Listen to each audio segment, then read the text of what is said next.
Syria पर कब्जा कर लिया है और राष्ट्रपति बशर अल असद को देश छोड़कर रूस में राजनीतिक शरण लेनी पड़ी।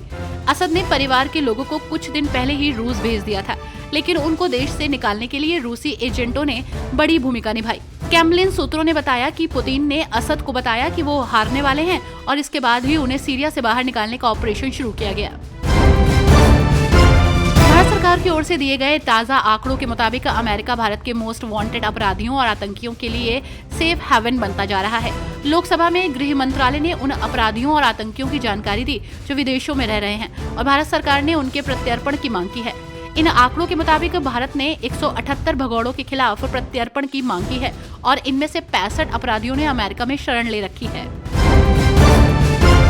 भारतीय पर्यटकों के लिए थाईलैंड सबसे पसंदीदा टूरिस्ट स्पॉट में से एक है। डीजीसीए के आंकड़ों के मुताबिक अप्रैल से जून के बीच 11,60,000 भारतीयों ने थाईलैंड की सीधी यात्रा की है। साल के अंत तक यह आंकड़ा 2019 के रिकॉर्ड को पार कर सकता है। थाईलैंड की अर्थव्यवस्था मुख्य तौर पर पर्यटन पर निर्भर करती है। 10 नवंबर 2023 को इसने भारतीयों के लिए फ्री वीजा सुविधा की शुरुआत की थी। दूसरी बार अमेरिका के राष्ट्रपति बनने जा रहे डोनाल्ड ट्रंप के परिवार की अंदरूनी राजनीति एक बार फिर सुर्खियों में है।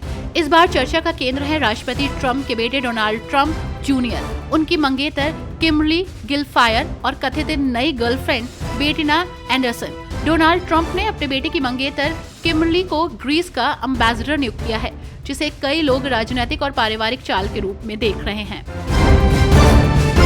कनाडा के प्रधानमंत्री जस्टिन ट्रूडो ने अमेरिकी राष्ट्रपति चुनाव में कमला हैरिस की हार पर दुख जताया, तो एलन मस्क ने उन पर बड़ा पलटवार किया।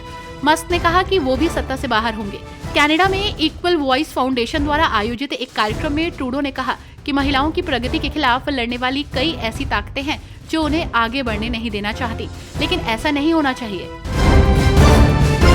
बांग्लादेश की एक अदालत ने इस्कॉन के पुजारी चिन्मय कृष्णदास की जमानत याचिका खारिज कर दी है। कोर्ट ने कहा कि दास के पास किसी वकील का लेटर ऑफ अटॉर्नी नहीं था। अगली सुनवाई 2 जनवरी को होगी। दास को 25 नवंबर को राजद्रोह के आरोप में गिरफ्तार किया गया था।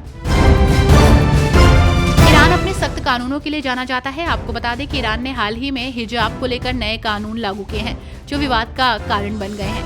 इन कानूनों के अनुसार अगर महिलाएं हिजाब के नियमों का उल्लंघन करती हैं तो उन्हें मौत की सजा तक दी जा सकती है। नए कानून के अनुच्छेद 60 के तहत दोषी महिलाओं को जुर्माना, कोड़े की सजा या कठोर जेल की सजा हो सकती है। बांग्लादेश में सांप्रदायिक हिंसा की घटनाएं लगातार बढ़ रही हैं। अल्पसंख्यक हिंदुओं का उत्पीड़न थमने का नाम नहीं ले रहा। इस बीच बांग्लादेश में उत्पीड़न से परेशान एक 17 साल की हिंदू लड़की रात भर पैदल चलते हुए भारतीय सीमा में घुस गई, जिसके बाद सीमा सुरक्षा बल के अधिकारियों ने उसे हिरासत में ले लिया और पश्चिम बंगाल पुलिस को सौंप दिया।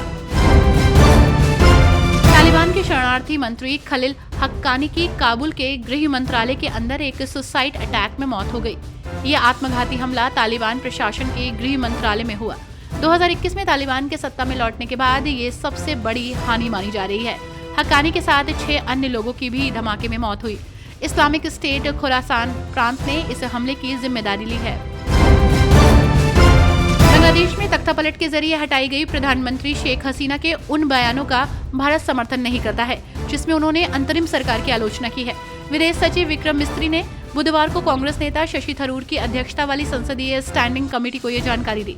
उन्होंने बताया कि ये मुद्दा दोनों देशों के संबंधों में एक छोटी सी अड़चन बना हुआ है। उन्होंने कहा कि बांग्लादेश के साथ भारत का संबंध किसी एक राजनीतिक दल या सरकार तक सीमित नहीं है। भारत का ध्यान बांग्लादेश के लोगों पर केंद्रित है।